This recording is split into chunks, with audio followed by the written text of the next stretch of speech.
ربک للملائکۃ انی جاعل فی الارض خلیفہ، اور یاد کرو جب کہ کہا تھا آپ کے رب نے فرشتوں سے میں بنانے والا ہوں زمین میں خلیفہ۔ اب اس خلیفہ کے لفظ پر بڑی بحث ہوئی ہے۔ ویسے تو لفظ خلف پیچھے آنے والا خلیفہ، جانشین خلیفہ ہوتا ہے، لیکن یہ کہ اس کا استعمال جو ہے کثرت کے ساتھ وہ نائب کے لیے، جو بھی کوئی نیابت کسی کی طرف سے کسی کو دے دی جائے، اور وہ اس وجہ سے بھی ہو سکتی ہے کہ کوئی شخص جو ہے، کوئی ہستی اس کا انتقال ہو جائے تو اس کی جگہ پر نائب آ جائے گا، جانشین آ جائے گا، وہ خلیفہ ہوگا۔ یا فرض کیجئے کسی وجہ سے وہ معذور ہو جائے اور اپنی زندگی میں کسی کو اپنا خلیفہ نامزد کر دے۔ لیکن ایک سبب جس پر ہمارے مفسرین کا اجماع ہے وہ یہ ہے کہ یہ ظاہر بات ہے، نہ اللہ تعالیٰ کے غائب ہونے کی وجہ سے ہے، نہ معاذ اللہ اللہ کو موت آئی نہ آئے گی، حی و قیوم ہے وہ، لا یموت، اس کو موت اس پر وارد ہونے والی نہیں ہے۔ پھر معاذ اللہ کوئی عجز نہیں ہے، پھر یہ کہ وہ کہیں غائب نہیں ہے، ہر آن ہر جگہ موجود ہے۔ لیکن یہ ہے کہ کسی ہستی کے مقام اور مرتبے کے اظہار کے لیے بھی اس کے لیے لفظ خلیفہ استعمال ہوتا ہے، اور آدم کے اور ذریت آدم کے خلیفہ قرار دیے جانے کا جو اصل مطلب ہے وہ یہ ہے کہ اللہ تعالیٰ نے اگرچہ غائب نہیں ہے، وہ حاضر ہے ہر جگہ، ہوا معکم اینما کنتم، لیکن اس نے ایک پردہ غیب حائل کر دیا ہے۔ اس پردہ غیب کے ادھر انسان کو اس نے خلافت عطا فرمائی ہے، اسے نیابت دی ہے، اسے اختیار دیا ہے، اس کو کچھ آٹونومی دی ہے، اور یہ ہے در حقیقت آدم کا وہ مقام اور ذریت آدم کا کہ جو مخصوص ہے اس کے ساتھ۔ تو اس میں دو بحثیں ہیں کہ جب کہا اللہ تعالیٰ نے انی جاعل فی الارض خلیفہ، تو اس سے مراد کیا ہے؟ آیا آدم یا ذریت آدم؟ ایک رائے یہ کہ مراد ہے ذریت آدم، نسل آدم، شخص آدم نہیں، اس لیے کہ یہاں پر لفظ آدم کا تذکرہ نہیں ہے، وہ تو آگے آئے گا، وَعَلَّمَ آدَمَ الْأَسْمَاءَ كُلَّهَا، یہاں پہ خلیفہ کا لفظ مجرد آیا ہے۔ لیکن اس میں اکثریت کی رائے یہ کہ مراد حضرت آدم ہے شخصاً۔ اس سے آگے بات یہ کہ خلافت کس معنی میں ہے، یہ رائے آج کل بھی بعض لوگ پیش کر رہے ہیں، اور چونکہ ہمارے بزرگوں میں سے اور بڑی شخصیتوں میں سے امام ابن تیمیہ رحمۃ اللہ علیہ کی یہ رائے ہے، لہٰذا ہمارے ہاں اہل علم کا بھی ایک حلقہ ہے، اگرچہ بعض لوگوں نے تو محض یہ جو خلافت کا لفظ ہم نے استعمال کیا ہے تو اس کی تغلیط میں اور اس کی مخالفت میں وہ بات پیش کی ہے کہ اللہ تعالیٰ کی خلافت کا کیا سوال، اللہ تعالیٰ تو خود موجود ہے ہر جگہ پر، ہر آن، اس کو تو کوئی معاذ اللہ نہ موت آئی ہے نہ موت آئے گی، پھر خلافت کا کیا سوال؟ تو آدم یا ذریت آدم کے خلیفۃ اللہ ہونے کا تصور ہی گویا کہ ان کے نزدیک غلط ہے، بلکہ وہ تو یہاں تک بھی الفاظ استعمال کر دیتے کہ تو شرک اور کفر ہے، اللہ کا خلیفہ سے مانی دارت۔ لیکن یہ کہ اچھی طرح نوٹ کر لیجئے کہ قرآن مجید کی تفسیر میں جب اس طرح کے معاملات میں ہمیں سلف کی طرف بھی رجوع کرنا ہے، اور ظاہر بات ہے کہ صحابہ کرام سے بڑھ کر ان چیزوں کا جاننے والا اور کوئی نہیں ہے، یہ کوئی مادی علوم نہیں ہے، بلکہ یہ تو وہ حقائق ہے کہ جو حقائق بذریعہ وحی ہی معلوم ہو سکتے ہیں، اور اس کا منبع اور سرچشمہ تو ذات محمدی رہے گی صلی اللہ علیہ وسلم، اور ذات محمدی سے براہ راست اور اولاً اکتساب کرنے والے صحابہ کرام ہیں۔ البتہ صحابہ کرام میں بھی جو اقوال منقول ہوئے ہیں اس میں دو رائے موجود ہیں۔ اکثریت کی رائے یہ ہے کہ یہ خلیفۃ اللہ، میں اپنا خلیفہ بنانے والا ہوں زمین میں، اگرچہ یہاں صراحت نہیں ہے، انی جاعل فی الارض خلیفہ، میں زمین میں ایک خلیفہ بنانے والا ہوں، میں نے فیصلہ کر لیا ہے کہ زمین میں ایک خلیفہ بناؤں۔ یہ جاعل کا لفظ جب آتا ہے عربی زبان میں، فاعل، اس میں فاعل ہے یہ جاعل، اس میں ایک عزیمت ہوتی ہے، پختہ ارادہ، فیصلہ، وہ اس لیے میں نے یہ ترجمے میں لفظ کا اضافہ کیا، میں نے فیصلہ کر لیا ہے کہ زمین میں ایک خلیفہ بناؤں۔ لیکن یہ کہ اپنا خلیفہ بناؤں یا کسی اور کا خلیفہ بناؤں، اس کا امکان جہاں تک متن کا تعلق ہے آیت کے، وہ دونوں امکانات موجود ہیں۔ چنانچہ ہمیں سلف میں بھی یہ دونوں قول مل جاتے ہیں۔ ایک قول یہ ہے کہ چونکہ جنات پہلے سے تھے اور جنات نے یہاں سرکشی مچائی، ان میں شر کا غالب عنصر جو ہے غالب ہے، اس اعتبار سے کہا گیا کہ ان کو یہاں سے بے دخل کیا گیا، اور ان کا خلیفہ بنا کر ان کے بعد آنے والے ہیں آدم اور ذریت آدم، تو گویا کہ وہ خلیفہ ہوئے جنات کے۔ یہ ایک رائے ہے اور سلف میں بھی موجود ہے، لہذا اگر کوئی شخص اس کو مانے تو مجھے اس پر کوئی نکیر نہیں ہوگی، لیکن یہ کہ دوسری رائے کی نفی کرنا یہ در حقیقت زیادتی ہے، اس لیے کہ صحابہ کرام میں بھی وہ دوسرا قول زیادہ مقبول ہے کہ یہ اللہ تعالیٰ کے خلیفہ، اللہ کا خلیفہ بنایا گیا حضرت آدم کو۔ چنانچہ میں آپ کو عبارت سنا رہا ہوں جو امام رازی نے سم اپ کیا ہے اس کو، ذکروا فیہ وجہین، مفسرین نے، اسلاف نے اس میں دو امکانات کا اظہار کیا ہے۔ الاول، پہلا امکان یہ ہے کہ بِأَنَّهُ تَعَالَى نَفَى الْجِنَّ مِنَ الْأَرْضِ، کہ اللہ تعالیٰ نے جنات کو زمین سے بے دخل کیا۔ وَأَسْكَنَ آدَمَ الْأَرْضَ فَكَانَ آدَمُ خَلِيفَةً لِأُولَٰئِكَ الْجِنِّ الَّذِينَ تَقَدَّمُوهُ، تو پھر اللہ تعالیٰ نے اس کے بعد حضرت آدم کو یہاں کا چارج دیا، تو حضرت آدم گویا کہ جنات کے خلیفہ ہوئے کہ جو ان سے پہلے یہاں پر انچارج تھے۔ یرویٰ ذالک عن ابن عباس، یہ روایت کیا گیا ہے حضرت عبداللہ ابن عباس رضی اللہ تعالی عنہما سے۔ والثانی، اور دوسرا احتمال، دوسرا امکان یہ ہے انما سماہ اللہ خلیفۃ لانہ یخلف اللہ فی الحکم بین المکلفین من خلقہ، اللہ تعالیٰ نے نام دیا ہے خلیفہ کا حضرت آدم کو اس لیے کہ وہ اللہ کا خلیفہ، اللہ تعالیٰ کے نائب کی حیثیت سے کام کرے گا زمین میں، اللہ تعالیٰ کی مخلوقات کے مابین حکم کرنے میں۔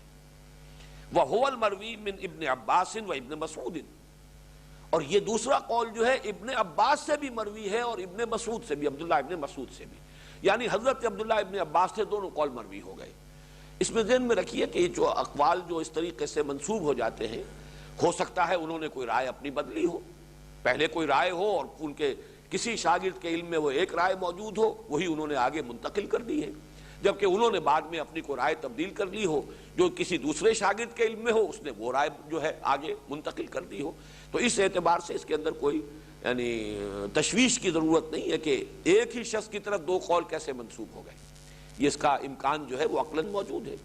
لیکن یہ کہ ابن عباس سے اگر دونوں قول ہیں کہ جو روایت کیے جا رہے ہیں، تو عبداللہ ابن مسعود رضی اللہ تعالی عنہ کبار صحابہ میں سے، عبداللہ ابن عباس اگرچہ علم تفسیر میں ان کا بہت اونچا مقام ہے لیکن وہ نوجوانوں میں سے ہیں، کبار صحابہ میں سے، بزرگ صحابہ میں سے عبداللہ ابن مسعود ہیں، اور انہوں نے تیقن کے ساتھ یہ کہا ہے کہ یہ در حقیقت اللہ کی خلافت ہے۔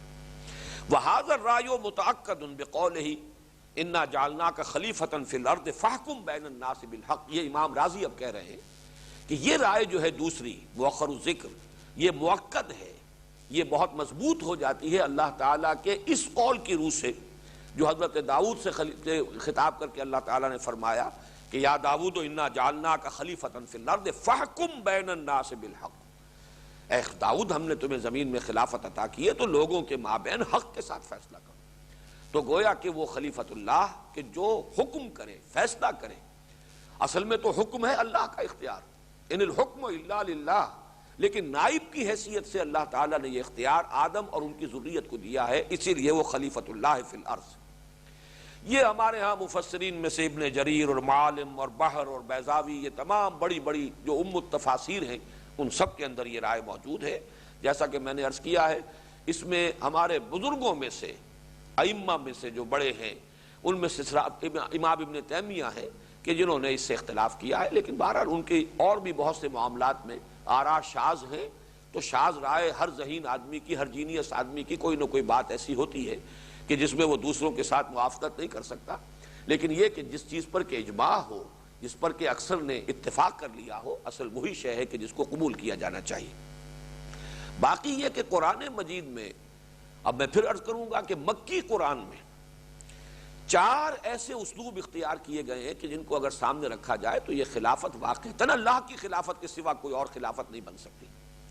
جو مقام ہے وہ آدم کا، وہ تو اسی کے اعتبار سے جو ہے اجاگر ہو کر سامنے آتا ہے، وہ مقام جو قرآن مجید آگے چل کر آ جائے گا کہ تمام فرشتوں کو سجدہ کرایا آدم کے سامنے۔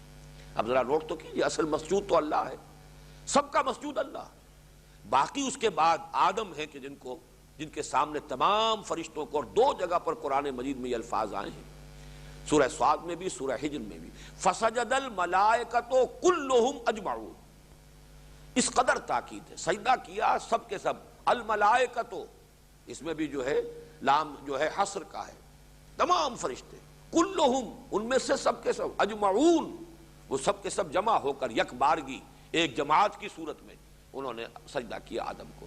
اب یہ مقام جو ہے، یہ انداز تعبیر 6 مرتبہ اس کا تذکرہ ہونا، 7 مرتبہ تذکرہ ہونا بلکہ، تو یہ ظاہر بات ہے، ثابت کر رہا ہے کہ اللہ کے بعد مقام آدم کا ہے، اس میں کوئی شک نہیں، چونکہ ذریت آدم میں سے ہیں خود حضور صلی اللہ علیہ وسلم، یہاں پہ ہم آدم کو ایک نوع کی حیثیت سے لے رہے ہیں، تو اس کائنات کے اندر جملہ مخلوقات میں باقی سب سے، اسی لیے اشرف المخلوقات، تمام مخلوقات میں سب سے اشرف، سب سے افضل وہ آدم ہے، اور نسل آدم ہے، ذریت آدم ہے۔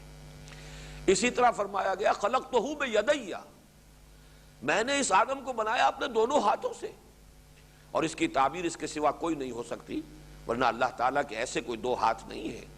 یا تو یوں کہا جائے گا کہ اس سے مراد ہے بڑے اہتمام سے میں نے بنایا ہے آدم کو، لیکن میرے نزدیک اس کی تعبیر صحیح ترین یہ ہے کہ اللہ تعالیٰ کی ذات ہے جس میں عالم امر اور عالم خلق دونوں اس کے قبضہ قدرت میں ہیں، الا لہ الخلق والامر، اور یہ دونوں عالم مخلوقات میں سے صرف آدم ہے جس میں کہ آ کر جمع ہو گئے ہیں عالم امر سے اس کی روح ہے، عالم خلق سے اس کا یہ وجود جسدی ہے، مادی ہے۔ یہ دونوں عالم اگر جمع ہوئے ہیں تو وہ صرف ایک مخلوق ہے اور وہ انسان ہے، ورنہ ملائکہ صرف عالم امر کی شے ہے، جنات صرف عالم خلق کی شے ہیں، ان میں وہ روح نہیں پھونکی گئی۔ وہ روح کا پھونکا جانا ہی تو در حقیقت حضرت آدم کے اس شرف کو اور ان کے اس مقام اور مرتبے کو واضح کرتا ہے، جیسا کہ دو جگہ پر آیا ہے فَإِذَا سَوَّيْتُهُ، سورہ حجر اور سورہ صاد، ان الفاظ میں تو ایک شوشے کا بھی فرق نہیں ہے دونوں جگہ پر، فَإِذَا سَوَّيْتُهُ وَنَفَخْتُ فِيهِ مِن رُوحِي فَقَعُوا لَهُ سَاجِدِينَ۔ سورہ صاد میں اور سورہ حجر میں صرف اتنا فرق ہے کہ پہلے فرمایا اِذْ قَالَ رَبُّكَ إِنِّي خَالِقٌ بَشَرًا مِن طِين، یہاں صرف لفظ تین آیا ہے سورہ صاد میں، جبکہ سورہ حجر میں ہے اِذْ قَالَ رَبُّكَ إِنِّي خَالِقٌ بَشَرًا مِن صَلْصَالٍ مِن حَمَإٍ مَسْنُونٍ۔ اس آیت میں تو تین اور صلصال من حمأ مسنون کا فرق ہے، آگے دو آیتیں بالکل وہی ہیں جو رپیٹ ہوئی ہیں، فَإِذَا سَوَّيْتُهُ وَنَفَخْتُ فِيهِ مِن رُوحِي فَقَعُوا لَهُ سَاجِدِينَ فَسَجَدَ الْمَلَائِكَةُ كُلُّهُمْ أَجْمَعُونَ، فرشتوں نے سب کے سب نے سجدہ کیا۔ اب ظاہر بات ہے اس کے ساتھ تو یہی مناسبت رکھنے والی شے ہے، خلقتہ بیدی، جسے میں نے اپنے دونوں ہاتھوں سے بنایا، عالم خلق عالم امر دونوں جمع ہو گئے اس ہستی کے اندر۔ اسی طریقے سے وَلَقَدْ كَرَّمْنَا بَنِي آدَمَ وَحَمَلْنَاهُمْ فِي الْبَرِّ وَالْبَحْرِ وَرَزَقْنَاهُمْ مِنَ الطَّيِّبَاتِ وَفَضَّلْنَاهُمْ عَلَى كَثِيرٍ مِّمَّنْ خَلَقْنَا تَفْضِيلًا۔ اور یہ نوٹ کیجئے سورہ بنی اسرائیل میں جو میں نے بتایا کہ چھٹے رکوع میں جو ساتویں رکوع میں آیا ہے یہ قصہ آدم و ابلیس، اور اس کے فوراً بعد جو ہے یہ آیت آئی ہے ہم نے بنی آدم کو بہت اعزاز ہم نے کیا ہے، بڑی تکریم کی ہے آدم کی نسل کی۔ اسی طریقے سے حدیث میں ایک لفظ آیا ہے، اگرچہ قرآن میں نہیں ہے لیکن تورات میں موجود ہے، and God created man in his own image، اللہ نے انسان کو بنایا خود اپنی شکل پر، اور حدیث میں موجود ہے، حدیث صحیح، خلق اللہ آدم علی صورتہ، اللہ نے آدم کو اپنی صورت پر بنایا۔ صورت سے مراد یہ شکل نہیں ہے، یہ فیچرز نہیں ہے، یہ جسم نہیں ہے، میں پھر یہی کہوں گا کہ اس کی تعویل وہی ہے کہ خلق اور امر دونوں کو جمع کر دینا، یہی ہے در حقیقت، یا اللہ کی ذات میں اختیار کے اعتبار سے جمع ہے خلق بھی اور امر بھی، الا لہ الخلق والامر، یا پھر انسان کے وجود میں آ کر یہ دونوں عالم جو ہے یکجا ہو گئے ہیں، جمع ہو گئے ہیں۔ اور اس میں پھر مدنی صورتوں میں سے سورہ احزاب میں جو انداز بیان آیا ہے، اِنَّا عَرَضْنَا الْأَمَانَةَ عَلَى السَّمَاوَاتِ وَالْأَرْضِ وَالْجِبَالِ فَأَبَيْنَ أَن يَحْمِلْنَهَا وَأَشْفَقْنَ مِنْهَا وَحَمَلَهَا الْإِنسَانُ۔ کوئی ہے شے، امانت ہے کوئی اللہ کی کہ جو اللہ تعالیٰ نے، اب اس کو بھی استعارہ کہیں گے کہ ہم نے آسمانوں پر، زمین پر، پہاڑوں پر، ہر شے پر پیش کیا، سب ڈر گئے، سب نے گھبرا کر انکار کیا، انسان نے اس بار کو آسماں بار امانت نہ تواں گشت، وہ جو آتا ہے کہ وہ نہیں اٹھا سکے، آسمان بھی نہ اٹھا سکا، قرائے فال بنام من دیوانہ زدن، یہ تو میرے ہی نام جو ہے اللہ تعالیٰ کی طرف سے قرآن نکلا ہے، میرے نزدیک وہ روح ہے، وَنَفَخْتُ فِيهِ مِن رُوحِي، یہ ہے اصل میں وہ جو اعزاز اور اکرام کی اصل بنیاد ہے، اس لیے مسجود ملائک بنے ہیں، وہ ہومو سیپینز مسجود نہیں ہے، مسجود تو در حقیقت وہ ہومو سیپین ہے جس میں کہ روح خداوندی پھونک دی گئی ہے، اس اعتبار سے اس کا وہ مقام و مرتبہ بنا ہے۔ یہاں میں ایک بات اور عرض کر دوں، اس لیے کہ مجھے نہیں معلوم کہ پھر اس کا موقع ملتا ہے یا نہیں ملتا، میں نے چونکہ ابھی عرض کیا ہے کہ میرا اپنا ذاتی رجحان ہے ایوولوشن کی طرف، اور یہ میرا کیا مولانا روم کا ہے، ابن مسکوے کا ہے، یہ سارا ڈارون کے تو ابھی آباء و اجداد کا بھی کہیں وجود نہیں تھا، یہ تو کل کی شے ہے۔ ہمارے مفکرین اور ہمارے حکماء جو ہیں اس نظریہ ارتقاء کو اس سے بہت پہلے ہفت صد ہشتاد پیکر دیدام پشچے ترسم کے مردم کم شوم. میں پہلے نباتات کے عالم میں تھا، پھر پہلے جمادات کے عالم میں تھا، پھر نباتات کے عالم میں آیا، پھر حیوانات کے عالم میں آیا. میں نہ معلوم کہاں سے ہوتا ہوا آ رہا ہوں. مجھے کوئی اندیشہ نہیں ہے کہ موت جو ہے میرے اندر کوئی شے کم کر دے گی. وہی بات کہ هو الذی خلق کنتم امواتا فاحیاکم ثم یمیتکم ثم یحییکم ثم الیہ ترجعون. میرے لیے موت کا کیا سوال؟ یہ تو ثابت ہے سورہ قرآن، ہمارے لیے موت کا کوئی تصور ہے ہی نہیں، کوئی اینڈ ہے ہی نہیں. اس لیے کہ اہل سنت کے نزدیک جنت اور دوزخ دونوں ابدی ہیں، چاہے ادھر گئے چاہے ادھر گئے. امام ابن تیمیہ اور ابن عربی کے نزدیک جہنم ابدی نہیں ہے، ایک وقت آئے گا کہ ختم ہو جائے گی. جنت ابدی ہے، ہمیشہ رہنے والی ہے. بہرحال وہ مسئلہ جو ہے وہ میں نے اس سے پہلے ڈسکس نہیں کیا. اس وقت میں یہ عرض کر رہا ہوں کہ یہ ایک تصور جو ایولیوشن کی روح سے سامنے آتا ہے. قرآن مجید کا ایک مقام ایسا ہے جو اس کی بڑی بھرپور تائید کرتا ہے، اور وہ سورہ اعراف کا مقام ہے. وہاں جمع کے صیغے سے بات شروع کی گئی ہے. وَلَقَدْ خَلَقْنَاكُمْ، ہم نے تمہیں بنایا پیدا کیا. ثُمَّ صَوَّرْنَاكُمْ، پھر تمہاری تصویر کشی کی، تمہارا نقشہ بنا دیا، تمہارے فیچرز بنا دیے، تمہاری صورت گری کی. ثُمَّ قُلْنَا لِلْمَلَائِكَةِ اسْجُدُوا لِآدَمَ، پھر ہم نے کہا فرشتوں سے کہ جھک جاؤ آدم کے سامنے. یہاں یہ نہیں کہا کہ ہم نے آدم کو بنایا اور اس کی صورت گری کی اور پھر ہم نے کہا فرشتوں سے کہ جھک جاؤ آدم کے سامنے. وہاں جمع کا صیغہ ہے. معلوم ایسا ہوتا ہے کہ ایک نو پہلے وجود میں آئی ہے. ہومو سیپینس ایک نو کی حیثیت سے پہلے وجود میں آئی ہے، اور اس نو میں سے ایک سلیکٹڈ انڈیویجول آدم ہے علیہ الصلوۃ والسلام. لیکن اب یہ حیوان محض نہیں رہے. جب تک محض ایک نو جو ہے ہومو سیپینس کی تھی اس وقت تک وہ حیوان تھے. لیکن جب ان میں سے ایک سلیکٹڈ کو لے کر اس میں وہ روح ہے باری تعالیٰ جس کو اپنی طرف منسوب کر رہے ہیں، نفخت فیہ من روحی فاذا سویتہ ونفخت فیہ من روحی. اب یہاں پر واحد کا صیغہ آ رہا ہے. جب میں اس کی پوری نوک پلک سوار دوں اور اس میں اپنی روح میں سے پھونک دوں، تو جس میں وہ روح پھونکی گئی ہے وہ ایک انڈیویجول ہے اس نو کا. وہ ہومو سیپینس میں سے ایک ہے فرد جس کو اللہ نے چنا ہے اور اس کے اندر اس روح کو پھونکا ہے. اب وہ آدم بن گیا ہے، اب وہ نرا ہومو سیپینس نہیں.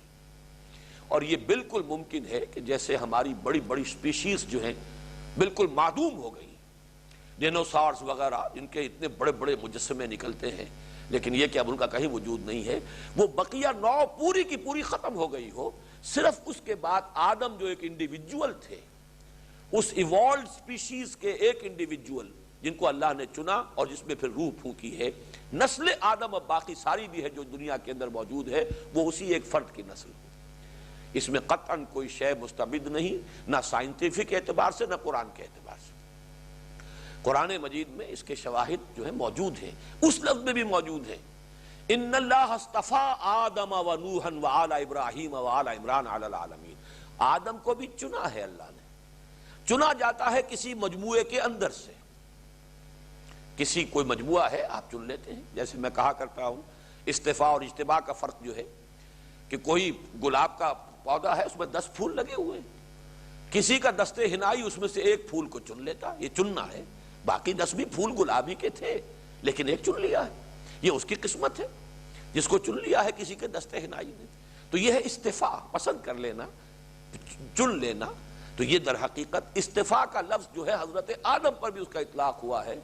ان اللہ اصطفیٰ آدم و نوحا و آل ابراہیم و آل عمران علی العالمین. ظاہر بات ہے کہ اگر آل ابراہیم کو چنا ہے تو پوری نوع انسانی میں سے چنا ہے. نوع انسانی تھی، پوری نسلیں تھیں، ان میں سے آل ابراہیم چنے گئے ہیں. تو اسی طریقے سے عین ممکن ہے. میں یہ سارے امکانات کے درجے میں رکھ رہا ہوں، لیکن میں یہ بتا دینا چاہتا ہوں کہ یہ تصورات کمپیٹیبل ہیں، یہ ریکنسائل کرتے ہیں قرآن کے بیان کے ساتھ. ایسا نہیں ہے کہ ریکنسائل نہ کر سکتے ہو. باقی کسی کا تصور یہ ہو کہ مٹی سے ہی ایک مجسمہ بنا کر پھونک ماری گئی، یا یہ کہ وہ مٹی آسمان پر لے جائی گئی اور وہاں سے پھر ان کو نیچے اتارا گیا، تو اس میں بھی کوئی بات. جو شخص یہ مانتا ہے وہ بھی خلاف قرآن میں اسے نہیں کہوں گا. قرآن مجید میں اس کا بھی امکان موجود ہے.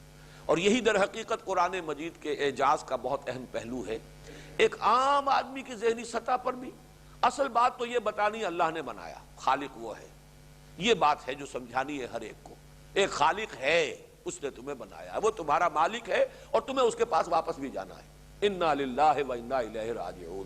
اصل بات تو یہ بتانی. باقی کیسے بنایا، کن مراحل میں سے بنایا، کن مدارج میں سے بنایا، کس شے سے بنایا. اب اس میں جو وسعت ہے قرآن کی کہ صرف تراب نہیں کہا، کہ یہ بھی کہا جا سکتا ہے بہت ٹیکسنگ کر رہا ہے قرآن، ذہن پر بوجھ ڈال رہا ہے. من صلصال من حمأ مسنون، اتنے ثقیل الفاظ. اور یہ سورہ ہجر میں 3 دفعہ آئے ہیں، یہ پوری کی پوری ترکیب جو کہ تو من صلصال من حمأ مسنون. تو یہ جو ہے آخر اس میں کوئی حکمت ہے، اس میں اشارے ہیں اہل علم کے لیے.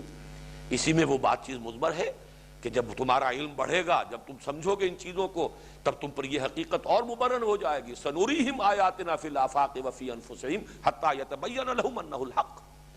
ہم انہیں اپنی نشانیاں دکھائیں گے آسمانوں میں اور زمین میں، یہاں تک کہ یہ حقیقت ان پر بالکل منکشف ہو جائے گی. آسمانوں میں، زمین میں، ان کی اپنی جانوں میں نشانیاں دکھائیں گے کہ یہ بات مبرہن ہو جائے گی. یہ قرآن حق ہے، سرتا سر حق ہے. اس کے اندر جو کچھ اللہ نے ہمیں بتایا ہے وہ سب کا سب صحیح ہے، درست ہے.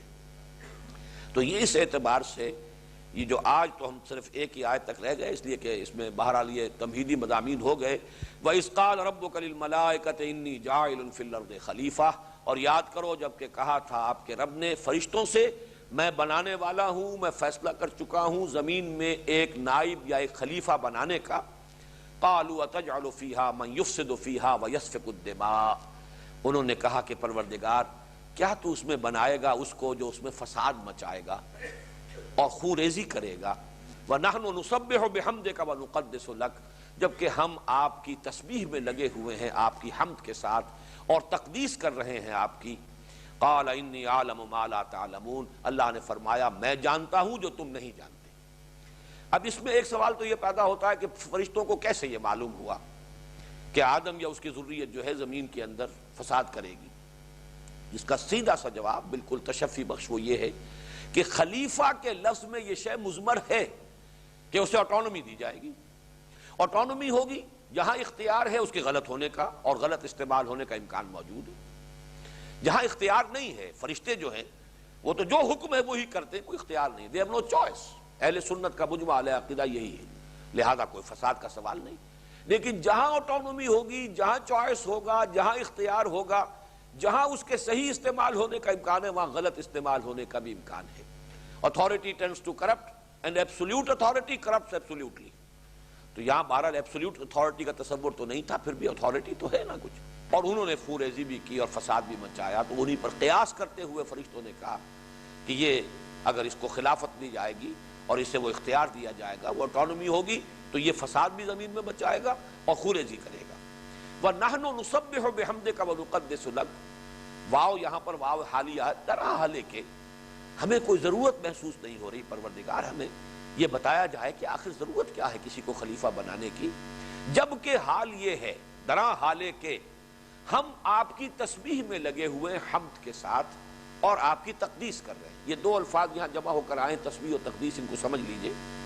اگرچہ پاکی بیان کرنا، پاکی بولنا، ان دونوں کا ایک لفظ میں ترجمہ کیا جائے تو یہی ہے، لیکن تسبیح کا لفظ بنا ہے سبح سے. سبح کے معنی تیرنا. کوئی شے تیزی کے ساتھ حرکت کرے، اگر وہ پانی میں تیزی سے حرکت کر رہی ہے تو ڈوبے گی نہیں، سطح پر برقرار رہے گی. اگر وہ ہوا میں تیزی سے، خلا میں تیزی سے حرکت کر رہی ہے تو اپنے مدار پر اور اپنی سطح پر برقرار رہے گی. تو اس کے اندر ایک حرکت، تیزی کے ساتھ، گرم جوشی کے ساتھ، یہ جو ہے سرگرم ہونا، یہ اس لفظ کے اندر موجود ہے. کسی کے حکم کی بجا آوری میں سرگرمی دکھانا، اور اس درجے کہ اس کا ہر حکم جو ہے اس کے لیے واجب الاطاعت ہو جائے. تو تسبیح کا یہ اصل مفہوم ہے جو تقدیس سے اسے علیحدہ کرتا ہے. تقدیس کا مفہوم اعتقاد کے اعتبار سے زبانی طور پر اور اقرار کے درجے میں کسی کی بڑائی، کسی کی بزرگی، کسی کا ہر نقص سے، عیب سے پاک ہونا، یہ تقدیس ہے. اس میں اعتقاد اور نظری اور فکری ایلیمنٹ زیادہ ہے. تسبیح اپنے عمل سے، اپنے رویے سے ظاہر ہو جائے کہ یہ اس کی بزرگی، اس کی عظمت اور اس کے اختیار اور اس کے اقتدار اور اس کی عظمت کے سامنے اپنے آپ کو جھکائے ہوئے ہے. تو معلوم یہ ہوا کہ ہم آپ کے تمام فرامین، احکام، آپ کی تمام مشیتوں، آپ کے تمام ارادوں، جو بھی آپ کا حکم ہے ان کو بجا لا رہے ہیں پوری سرگرمی کے ساتھ اور آپ کے حمد کے ساتھ شکر ادا کرتے ہوئے. یہ بڑا پیارا یہاں پر ہے نسبح بحمدک، اس لیے کہ گویا کہ ہم شکر ادا کر رہے ہیں کہ ہمیں آپ کے احکام کو بجا لانے کا موقع ملا.